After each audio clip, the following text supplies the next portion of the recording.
फारूक आजम का कौल है, अगर तुम छोटे से छोटा गुनाह भी करते हो तो तुम कब्र में रसूलुल्लाह को रंजीदा करते हो, उनका दिल दुखाते हो। यहां छोटे बड़े गुनाह का मसला ही नहीं है, छोटा गुनाह भी करोगे तो कब्र में किसका दिल दुखेगा? अल्लाह के रसूल का।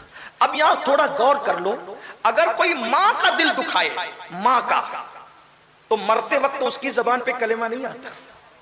जो मां का दिल एक बार दुखा दे, मरते वक्त तो उसकी जबान पे कलेमा नहीं आता।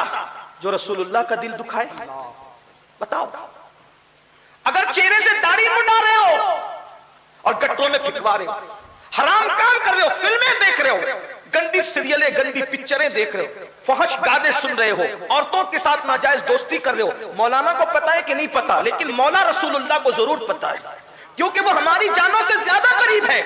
मैं सुन्नियों के मजमे में गुफ्तगू कर रहा हूं। सुन्नियों, हम मर के मिट्टी में मिल जाने वाले को रसूल नहीं मानते। हमारा नबी तो जिंदा है, हम कस्में उठा के कहते हैं तू जिंदा है अल्लाह, तू जिंदा है अल्लाह, मेरे चश्मे आलम से छुप जाने वाले। और सिर्फ जिंदा नहीं है, सिर्फ हमारी जान से ज्यादा करीब है वो रसूल, हमारी जान से ज्यादा करीब है। सोचो, कब्र अनवर में रसूलुल्लाह का दिल दुखा रहे हो। आज कहते हो हमारी बस्तियों से धुआं उठ रहा है, हमारी बस्तियों से धुआं उठ रहा है, हमारी बस्तियां तब मजलूम बन रहे हो, मरसिए पढ़ रहे हो, मातम कुना हो। जो कौम रसूलुल्लाह का दिल दुखाए, हुजूर को कब्र अनवर में अजियत पहुंचाए, उस कौम को खुशी कैसे मिले? मैंने कल एक जुमला कहा था पड़ोस की बस्ती में कि अगर दौर में फिरौन की हुकूमत ना भी हो, जमाने में सुलेमान अलैहिस्सलाम की हुकूमत हो, तो भी तुम ऐसे ही कुचले जाओगे जिसके तुम मुस्तहिक हो, जिसके मुस्तहिक हो। क्योंकि जो रसूलुल्लाह का दिल दुखाए, हुजूर तो सब्र कर लेंगे, मगर अल्लाह कितना गय्यूर है महबूब के मामले, फिर वो तो सजा देगा। भाई, सिर्फ वली की तौहीन करने पर, वली का दिल दुखाने पे अल्लाह जंग का ऐलान कर दे, तो जो कौम एक दिन में हजारों मर्तबा नबी का दिल दुखाए कलमा पढ़ के, आप ये जो तलवारें हैं, ये जो मुसीबतें हैं, हाथ किसी का भी हो, मुसल्लत खुदा की की हुई है, ये अल्लाह की मुसल्लत की हुई है। जानते हैं हलाकू और चंगेज खान ने जब कौम पापी हुई ना, तो मुसलमानों की खोपड़ियों में उन्होंने शराबें पी, मुसलमानों की खोपड़ियों में शराबें पी गई। कब? जब मुसलमान जानी हुआ, जब मुसलमान पापी हुआ, जब मुसलमान मुजरिम हुआ। तौबा कर लो, अल्लाह को राजी कर लो, उसके रसूल को राजी कर लो, वरना ये जो हालात है बड़े मुख्तसर है, इसके बाद जो हालात आएंगे कोई पनाह नहीं देगा, कहीं पनाह नहीं मिलेगी। इकबाल ने एक सदी पहले रोना रोते कहा था, न संभलोगे तो जाओगे ऐ हिंदी मुसलमानों, तुम्हारी दास्तां तक भी ना होगी दास्तानों में। तो आज क्या कर रहा था, जो आशिक होता है ना सच्चा, वो नबी के दिल का ख्याल कर, वहां जन्नत और जहन्नम की फिर उतनी फिक्र नहीं होती, वहां पर तो असलो महबूब के दिल का ख्याल होता है। इस सिलसिले में एक रिवायत आई है, किताबुत तव्वाबीन के अंदर लिखी हुई है, उसको मैं अपने अल्फाज के जामे में पेश कर रहा हूं। एक जवान, उसका नाम था इब्ने अब्दुल रहमान, मैं नाम नहीं लेता, इब्ने वल्दियत से मैं पेश करता हूं। इब्ने अब्दुल रहमान उस जवान का नाम था। एक मर्तबा वो जवान रस्ते से किसी काम से हुजूर ने भेजा था, गुजर रहे थे, एक नहाती हुई औरत पर उनकी नजर पड़े, उस जवान की, इब्ने अब्दुल रहमान की नजर की, गुस्ल कर, अब औरत गुस्ल कर रही हो तो नजर पड़े तो क्या देखा होगा इंसान। लेकिन हदीस पाक है, अगर नाजायज मंजर पर नजर पड़े और फौरन फेर लो तो ये गुनाह नहीं है, ये गुनाह नहीं है, बल्कि हदीस है अगर औरत पर नजर पड़े और आदमी ये सोच कर कि अल्लाह देख रहा है फौरन फेर ले, तो अल्लाह उसी वक्त तो उसको जन्नते नईम का मुस्तहिक बेहिसाब उसका ठिकाना जन्नते नईम है, क्योंकि वो ये सोच के नजर फेर रहा है कि अल्लाह देख रहा है। लेकिन इश्क वालों की तो बात ही कुछ और है, उनके दिल की वारदात कुछ और है, उनके कल्बी मामलात कुछ और है। जैसे इब्ने अब्दुल रहमान की नजर औरत पे पड़ी, फौरन फेर लिया नजर, और नजर फेरने के बाद आसमान की तरफ नजर उठाई, मौला मुझसे क्या हो गया। अब इश्क देखो, देखिए इश्क जो होता है कानून के ऊपर होता है, कानून अलग बात करता है, इश्क अलग बात करता है ना, वो कानून के नीचे नहीं बल्कि कानून से ऊपर होता है इश्क। यानी कानून ने कह दिया नजर फेर लो तो सवाब मिलेगा, लेकिन इश्क कह रहा है जिस नजर से यार को देखता हूं اگر اس نظر سے میں نے اغیار کو دیکھ لیا تو محبوب کو کیا منہ دکھاؤں گا؟ نظر اٹھائی، مولا مجھ سے کیا ہو گیا؟ میں نے کس کو دیکھ لیا؟ جس چہرے سے رخ بد، جس آنکھوں سے رخ بدوہاں دیکھتا ہوں، زلف واللیل دیکھتا ہوں، مازاق چشم دیکھتا ہوں، والنجم دانت دیکھتا ہوں، اور گلے قدس کی پنکھڑیاں اللہ اکبر ان کے لبھائے اقدس کو دیکھتا ہوں۔ آج میں نے کیا مجھ پہ میں نے کیا دیکھ لیا؟ کیا کہتے ہیں پتہ ہے؟ مولا مجھے معاف کر دے، یا جو تو چاہے سزا دے، انداز عاشقوں کا دیکھ، تو مجھے معاف کر دے یا جو چاہے سزا دے دے، لیکن ایک عرضی ہے مولا، اس بات کی خبر میرے محبوب کو مت ہونے دینا۔ اگر ان کو خبر ہو گئی تو ان کا دل ٹوٹے گا۔ میرے نزدیک ہر سزا سہنا آسان ہے، لیکن محبوب کا دل ٹوٹ جائے میرے لیے اس سے بڑی کوئی بات نہیں۔ سوچو، ایک عورت کو نہاتے ہوئے اچانک نظر پڑ گئی، چہرہ پھیر کر یہ غیرت ہے۔ رات رات بھر گندی فلمیں دیکھنے والوں، گندی پکچریں دیکھنے والوں، ننگی پکچریں دیکھنے والوں، کہاں سے عشق رسول کا دعویٰ کرنا ہمیں زیب دیتا ہے؟ بتاؤ، سوچو، غور کرو، کتنی بلندی پر اسلام لے گیا اور ہم کتنی پستی میں چلے گئے۔ وہ جوان رات دن کہہ رہا ہے، اب جس کام سے اس جوان کو بھیجا گیا تھا وہ جوان واپس پلٹ کر حضور کی بارگاہ میں نہیں گیا، بلکہ ایک جنگل میں وہ جوان چلا گیا ابن عبد الرحمن، اور رات و دن کہتا ہے اللہ مجھے یا معاف کر دے یا مجھے کوئی سزا دے دے، بس میرے محبوب کو اس کی خبر، دیوانگی ہے، میرے محبوب کو اس کی خبر مت ہونے دینا ورنہ دل ٹوٹ جائے گا، دل ٹوٹ جائے گا۔ ایک دن، دو دن، ایک ہفتہ، دو ہفتہ، 40 دن اسی میں گزر گئے۔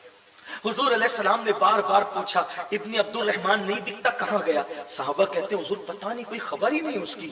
ایک دن میرے آقا نے 40 دن گزرنے کے بعد فرمایا اے عمر اور اے سلمان فارسی، تم دونوں جاؤ اور جا کر کے فلاں جنگل میں بیٹھا ہوا ہے وہ اور رو رہا ہے، اس کو میرے پاس لے کر کے آؤ۔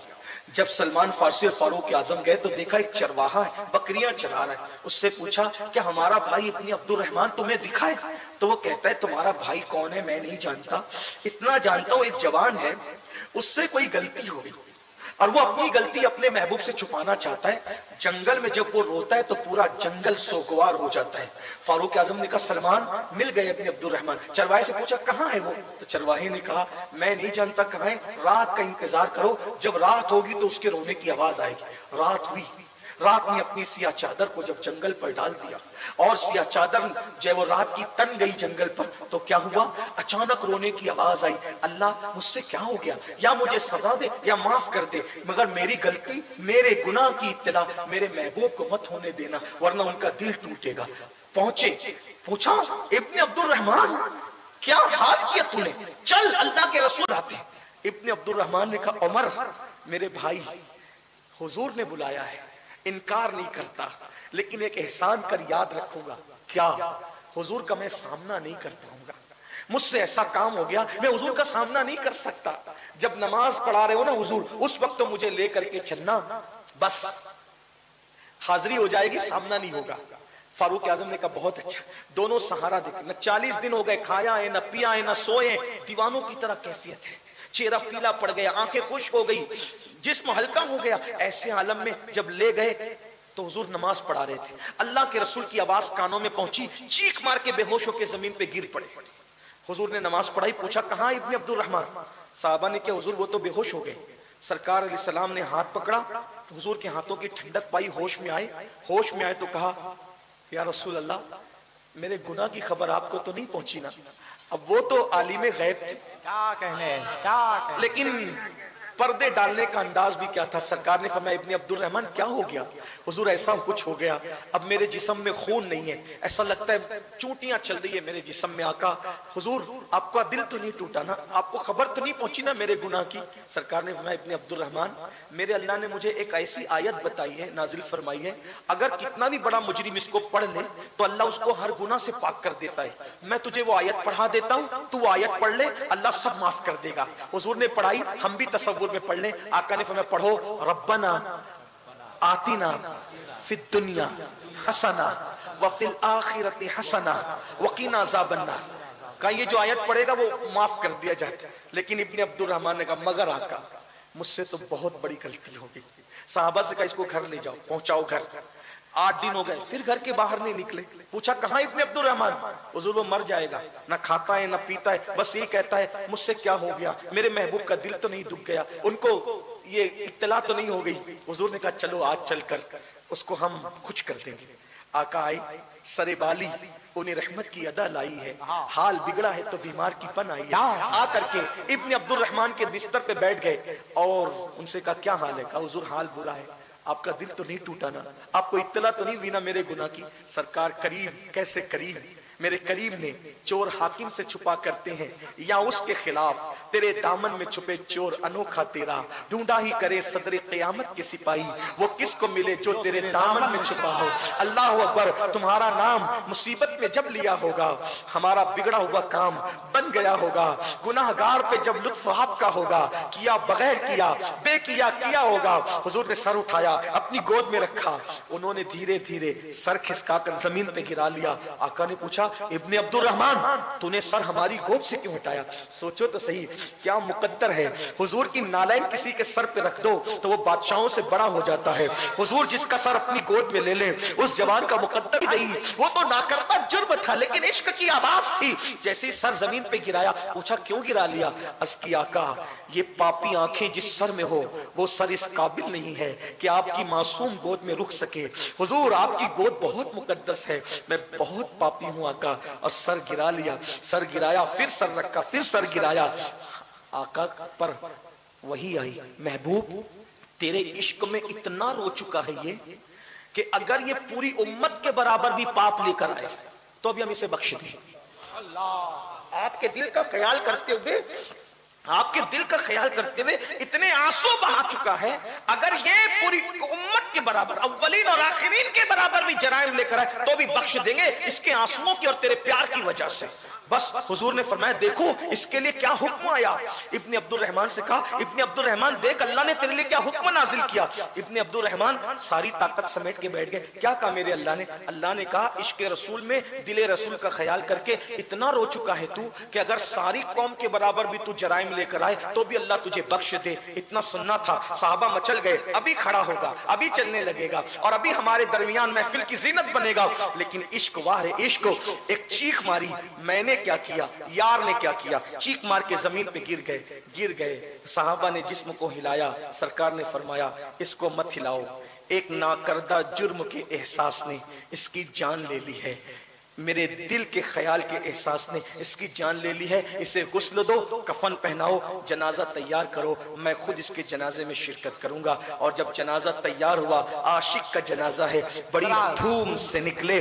जब जनाजा उठा तो पीछे पीछे अल्लाह के रसूल चल रहे हैं, लेकिन उंगलियां रख करके चलते हैं। साहबा ने कहा आका इसके जनाजे में आप उंगलियां रख कर चल रहे हैं? आका फरमाते हैं इसके जनाजे में 70,000 फरिश्ते आसमान से जमीन पर आए हैं और इसके जनाजे में शरीक हुए हैं, तो मैं क्यों ना, जमीन तंग हो गई मदीने की, गलियां तंग हो गई मदीने की, पैर रखने की जगह नहीं है, इसलिए मैं पैर रख करके नहीं बल्कि उंगलियां रख कर चल रहा हूं। ये थे आशिक लोग, आशिकान रसूल इनको कहते थे। आज क्या हो गया, हम जुर्म कर ले, पाप कर ले, जराइम कर ले, कुछ भी कर ले, हमें एहसास ही नहीं होता। नबी का दिल खुश हो या दिल दुखे एहसास ही नहीं होता, नबी राजी हो या नाराज हो एहसास ही नहीं होता, हुजूर रुक करें या रुक फेर ले एहसास ही नहीं होता। मेरे भाइयों आज एहसास नहीं हो रहा है, कल एहसास होगा। मेरे इमाम ने कहा था आज ले उनकी पनाह, आज मदद मांग उनसे, फिर न मानेंगे क़यामत में अगर मान गया। याद रखना ये शेर औरों के लिए भी तो पढ़ा है आपने, लेकिन अपने लिए भी तो एक बार सोचिए। उनको मनाना औरों से ज्यादा हमारी जिम्मेदारी है। आज ले उनकी पनाह, आज मदद मांग उनसे, फिर न मानेंगे क़यामत में अगर मान गया। यही जराइम, यही पाप, यही सूद, यही जुआ, यही हराम कारियां रही, तो हुजूर को जब क़यामत में मनाने जाओगे और हुजूर रुख फेर लेंगे तो बताओ क्या होगा। अल्लाह आप पे मुझ पे रहम करे।